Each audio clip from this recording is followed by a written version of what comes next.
Vítame vás na T24, moje meno je Jozef Bakita a dnes vás budem sprevádzať pri sledovaní videa z amerického servera Engadget s názvom iPhone prvé dotyky.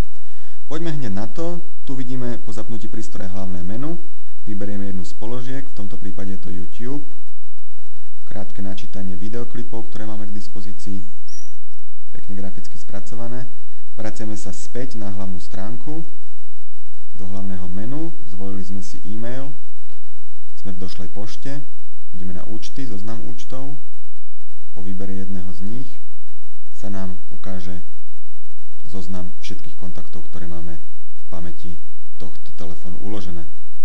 Môžeme začať písať správu, je tu hlavne o demonštráciu tej softwarovej klávesnice iPhoneu, nakoľko hardwarová k dispozícii nie je.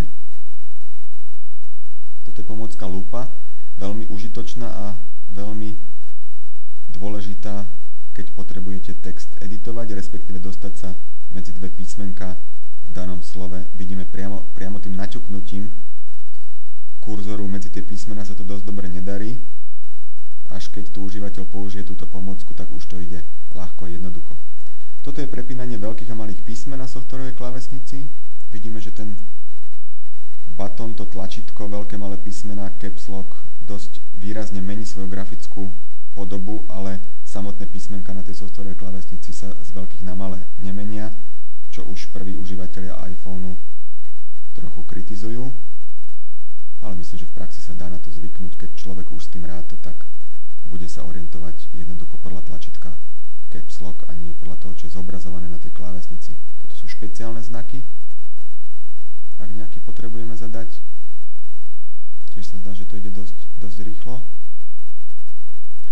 Všimnite si, pri písaní anglického textu sa pod slovíčkom zobrazuje nápoveda možných vhodných výrazov z anglického slovníka, takže vo väčšine prípadov asi ani nebude celé slovo treba dopísať do konca, ale dá sa zvoliť táto rýchla voľba zo slovníka. Sme videli, ako sa teda píšu texty v e-mailoch. Poďme sa pozrieť na prehliadač Safari, ktorý je zabudovaný v iPhone, tak už to tu máme. Toto je domovská stránka, nastavený, nikoho to snad neprekvapí, Apple iPhone. Vidíme softwarová klávesnica pekne k dispozícii opäť. Ak chceme stránku zmeniť, urobíme to takýmto efektom, takýmto trikom. Ideme medzi obľúbené položky. Otočením prístroja vidíme, že senzor automaticky rozozná, že chceme používať iPhone v širokouhlom, v tom landscape móde a iPhone sa do tejto polohy sám automaticky prepne. Tu si všimnite, že už kolega ten text zadáva oveľa rýchlejšie, oveľa svižnejšie, nakoľko v tomto móde na šírku naležato sú tie tlačítka podstatne vyššie aj širšie, takže to písanie už je úplne bezproblémové. Tu zadáva teraz zadáva do vyhľadávača Google, do vyhľadávacieho riadku nejaký text. Opäť po otočením vidíme, že už hlavné menu zobrazené opäť správne. Tu sa vrátil na YouTube. Vidíme scrollovanie v praxi. Funguje ako v reklame.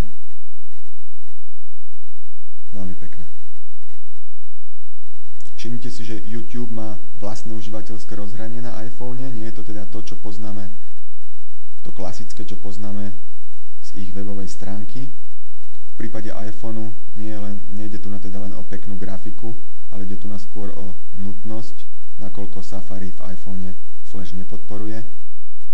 Apple sa rozhodlo vyriešiť to takto opäť veľmi pekne a veľmi užitočne. Tu vidíme počas prehrávania klipu, základné informácie sú vľavo dole zobrazené, takže užívateľom iPhoneu nič chýbať, čo sa týka YouTube, určite nebude. Sme v položke fotky, takto vyzerá zväčšovanie, zmenšovanie, teda zoom. Funguje tiež ako v reklame. Toto je položka videa. Po zvolení klipu a otočení prístroja opäť automaticky prepnuté do módu naležato. Sme v landscape móde. Toto je teda tzv. Apple kolotoč.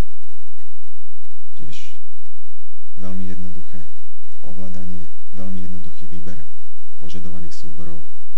Poznáme to už z Apple TV a iných Apple výrobkov.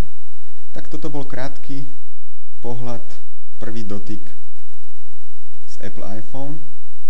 Dúfame, že sa vám to páčilo, že ste teda videli minimálne aspoň ako v praxi funguje tá softwarová klávesnica a ja vám ďakujem za vašu pozornosť.